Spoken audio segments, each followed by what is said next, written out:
Guys, we did it again. We've now purchased another dilapidated commercial retail building and we're going to be repurposing this, but the numbers will blow your mind. We actually purchased this for £610,000. We're making a retail unit, a 1-bedroom flat and a 6-bedroom HMO, and the end value is going to be £1.1 million. Let's take a look around. Now, when it comes to retail spaces, the big issue you have is it hasn't actually moved with the times. What do I mean by that?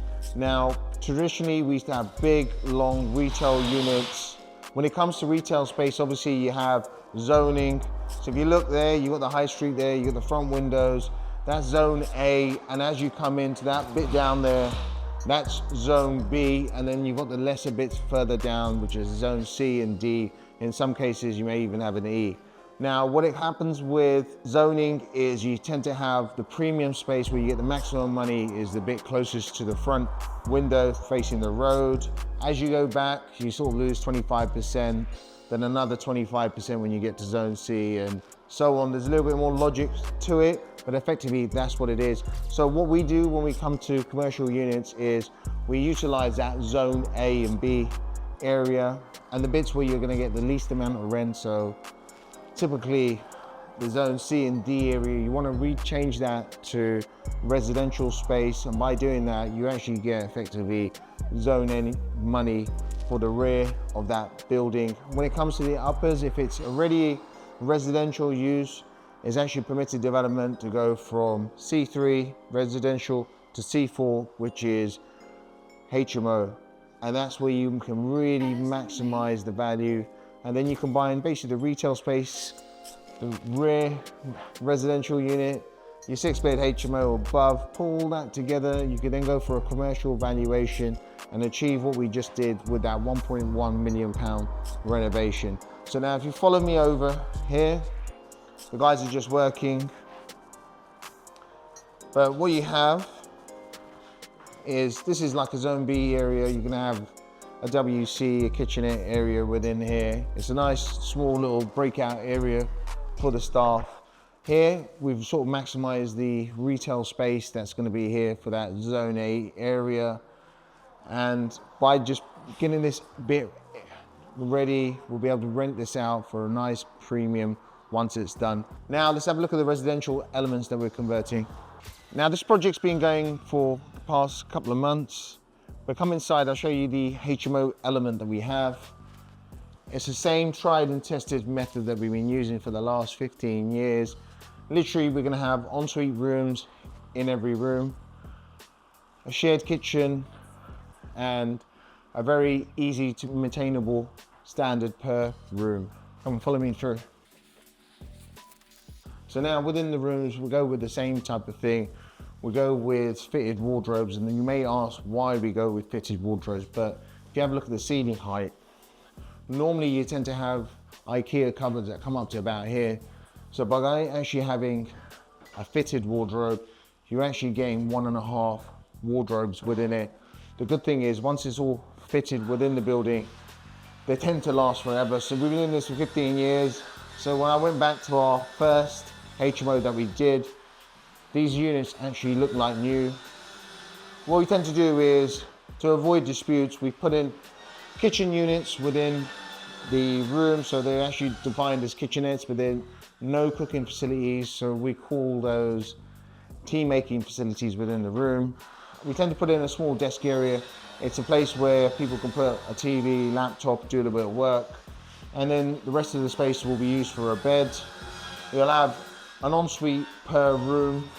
And the reason we went with the en-suites is, following COVID, people did not want to share facilities, especially bathrooms, toilets, because let's be honest, this is where some of the germs are. And following COVID, we saw a massive spike. We're talking like over 100% in demand for ensuite rooms compared to traditional rooms. And what you tend to find is you actually get the better clientele tenant when it comes to an ensuite room as opposed to a non-ensuite room. So this is a model that we've been sticking with, and we're seeing a huge spike in demand. Not only demand, but rental figures as well. So what we got within here is a small kitchenette, very purposeful. So what you tend to find is you need, we call it a rule of 5. So per 5 tenants, you need 1 set of cooking facilities. This will be an oven, hob, and sink. And upstairs we'll have another one, but this will actually service the 2 rooms that are downstairs. Let's follow us up and let's see how the guys are actually getting on. With communal spaces, we tend to go with a little bit of a darker color, and the reason for it is it hides all the scuffs. So now, okay, so we've got exactly the same setup in here. This is one of the more brighter rooms because you're facing the high street. But again, you can see you've got the kitchenette in here. Some of the guys have got their tools, trainers in there. We tend to put in a microwave here. It allows them to put like a kettle, toaster or anything. And again, you can see we've got these high wardrobes here, utilizing all the floor space. Now you'll see basically on the floor, there's some plywood that's gone down. And the reason they actually done this is a lot of these old period properties tend to have uneven floor. There may have been some movement. So what the guys have actually done is they've gone round with plywood, leveled all the flooring out. So when we lay that LVT flooring, it's nice and smooth. There won't be no breaks further down the years. Let's have a look at the bathroom if you come through here. Now within the bathroom, you can see nice and airy. We've got a window that's here. We will be frosting this out. But you can see the setup that we go with. You'll have a WC just here. We tend to go with a curved shower tray. The reason we go with a curved shower tray is it offers the most amount of space when you're actually standing within the shower. And then you'll have basically the wash basin, and we tend to put radiators within all the bathrooms. It avoids damp. It saves on a lot of our maintenance costs when we have to deal with mold and all the rest of it. So we go with this. And in this project here, the guys have gone with this 1 panel effect. This actually allows us to have less breaks within all the tiles that we tend to usually have. And the reason for this is just to reduce the amount of leaks and broken tiles and potential issues you may have. And also when it comes to cleanliness, this is just like wipe, it's all done. It's actually easier for our cleaners between tenant changes. Let's check out some of the other rooms that we have around the building. So now within here, you're in the 4th and final bedroom that we have. Again, it's a very nice light room because obviously you've got all these windows right at the back. And again, similar setup. If something works, you don't want to break it. So we always have a saying, myself and Sanjay, is don't break up the Beatles. And this actually came from a music producer, Jimmy Iovine. And I think what he meant was in the early 2000s, there was Dr. Dre, Eminem, Snoop, The Game and 50 Cent. They were making so much money there, but when the group actually disbanded, so 50 and Game broke up, he said to him, he goes, you broke up the Beatles. There was never going to be a moment that if something's working so well, you don't want to break it. So we have the same setup over the last 15 years. We've got something that works. We tend to keep with it. So the fitted wardrobes, kitchenettes, bathrooms, try to keep the bathrooms big where we can, but you also want to ensure that you've got tenants that stay for a while. So you want to create rooms that you'll have more than just a 6 months tenancy. But you get to see this here. So you've got 4 ensuite rooms, your kitchenette downstairs. Because there's only 4 rooms within this building, you don't actually need to get a license. It's only when you go 5 rooms and above that you do. This actually saves on some of those admin costs for our admin team. You've seen the retail unit, you've seen the HMO. Let's check out the ground floor and see what we've done with this big space. And you can see through from the back here, so some of the windows are a little bit grimy, but you can see the big space that we actually have to the rear. And let's have a look at what we've actually done with that. All right, so now we're at the rear of the building. You can see what we've sort of done here. We started to demolish. You can see how big a site it actually was. And you can see it's probably not really fit for purpose. This retail space, you would have got the least amount per square foot. But let's see what the guys have done here. So you see there'll be some digging here. The guys will be looking for the manholes for the drainage. Obviously we've got a retail unit, a flat at the rear, a 4-bed HMO above. You want to ensure that you've got enough flow for the waste that's actually going to be discharging. The guys probably had that, put those pipes and stuff have gone down. You can see they're putting some hardcore. Later this will be screeded. So when we mean screeding, it's just a building term for sort of laying some concrete down and just sort of leveling the whole floor. Let's have a look what's through here. This is locks, mate.